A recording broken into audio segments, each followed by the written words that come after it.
Sitting in a beautiful spot here on Walker Ranch outside of Boulder, Colorado. And been thinking about some of the experiences of the past week with isolation, social distancing, and a lot of what's going on in our neighborhood with our neighbors. And I want to talk about the gift of neighbors, the blessing of neighborhood, and the beauty of being able to neighbor with each other. So I want to reflect on that today.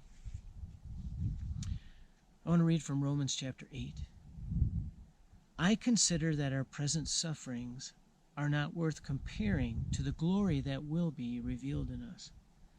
For the creation awaits in eager expectation for the children of God to be revealed.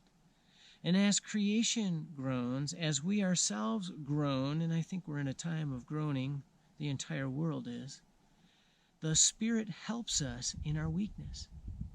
We do not know what we ought to pray for, and I suspect we often don't know exactly what to do or how to be during this time, but the Spirit of God intercedes for us through wordless groans. As we continue to buckle down during this COVID-19 outbreak, I want to reflect a bit on neighboring.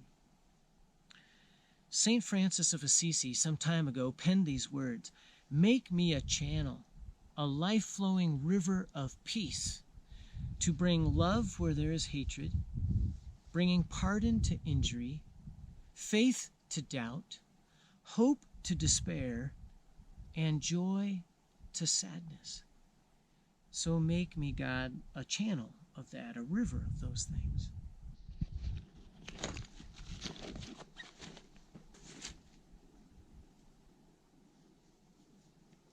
God, I love mountain climate. One day it's sunny, next moment it's cold. What does this have to do with neighboring? Well, this is a testy time.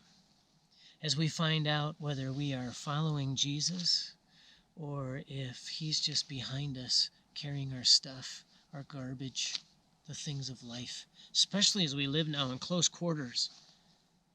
And we experience even more isolation over a longer period of time from the people we love and care for.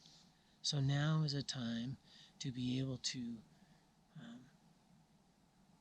receive, to ask for, and to give forgiveness and grace.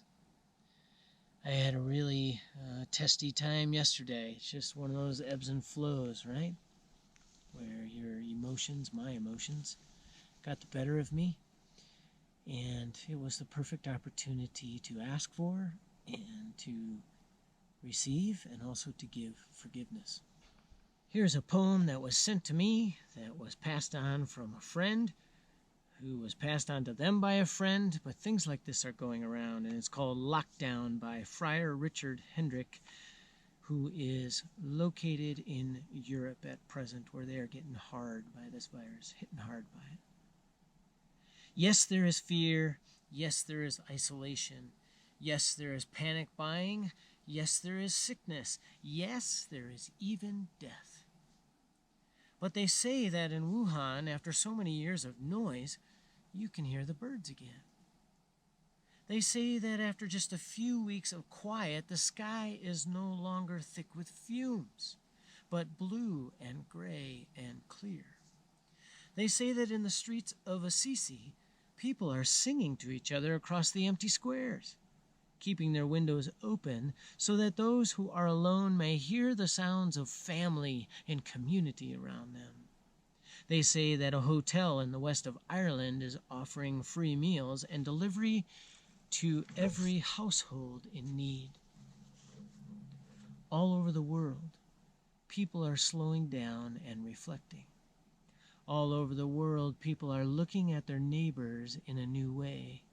All over the world, people are waking up to a new reality, to how life-giving we really can be, to how little control we really have, to what really matters, and that is love. So we pray and we remember that.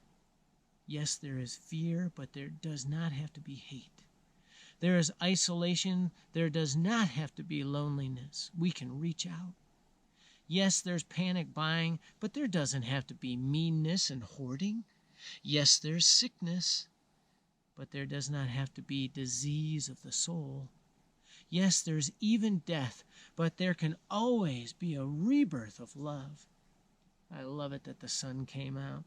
Wake to the choices you make us as to how to live now. Today, breathe. Listen behind the factory noises of your panic and the anxiety and fear of your heart. The birds are singing again.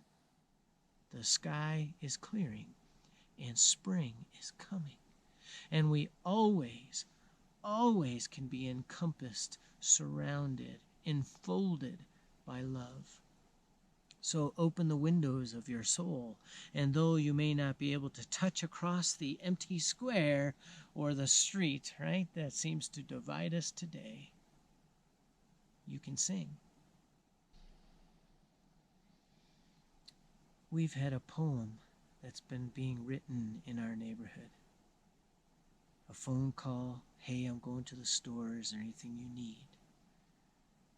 The almost daily interaction somewhere on a walk or in the yard with our neighbors, having meaningful conversations, engaging in projects that we could share together, one to the other, something we can share, enjoying longer walks, enjoying deeper conversations. When our postwoman comes around now, it's just fantastic to be able to have longer conversations with her as she welcomes it, as there's a reason for connection, communication, just enjoying community. And then there's the pictures of Pooh Bear. Pooh is one of our many neighborhood dogs, and I don't want to leave the other ones out, but we get occasional mug shots of Pooh about this close, where just the nose is magnified like a mug shot, and it gives something so simple. It's incredible how much joy that gives. We've been opening up the church for Rachel to be able to come and do her yoga class, which has now moved completely online, and it's a place of quiet for her to be able to do that away from her busy home and family. We had a birthday party for Morgan, 24th birthday. It's kind of odd to celebrate it the ways and times that they are today, but we invited people over to enjoy some carrot cake, a social distancing party for sure, outdoors in the open air, 6 feet apart, but we were able to sing happy birthday to Morgan. I think it's something that none of us will forget. And then there was Rod, who one night I was sitting, it was about dusk, I think. Yeah, about dusk. Sun was setting. And Rod was playing his bagpipes, and his windows of his home were wide open, and I think that was intended. And I opened up my window, and I could hear it so much more clearly. I got the rest of the family. We opened up our front door, went out onto the lawn to be able to enjoy it more fully. And passersby who are walking stopped and enjoyed it also for a time. And our other neighbors came out. And as he transitioned from a Scottish tune of some sort into Amazing Grace, and he played it a couple of times, and at the last note, as it rang out, there was this spontaneous whooping and hollering in the neighborhood. It reminded us, as we each really looked into each other's eyes, those of us who were near, and we just sort of rejoiced in that moment, that it said to one another, through Rod's gift of that music, as we just received it that night, and we had a impromptu community, it spoke, we are in this together.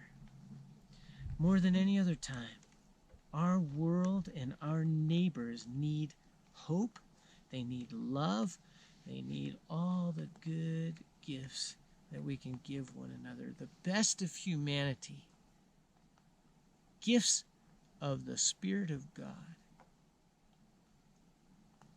So let's use them. All right, here's my little ode to neighboring. Something I wrote up yesterday. All around us, opportunities are springing. Opportunity for kindness, like a bell, is ringing. Have you noticed that the birds are singing? Up from the ground, bulbs are breaking through. Even the flowers know when it's time to bloom. So it is to be with us. Renewal out of chaos. Like seeds planted some time ago, now have been watered and are ready to grow.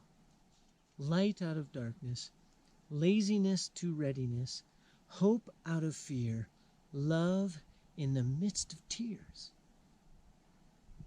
What a great opportunity we have. Yes, it's a time for lament. I'll talk more about that next week.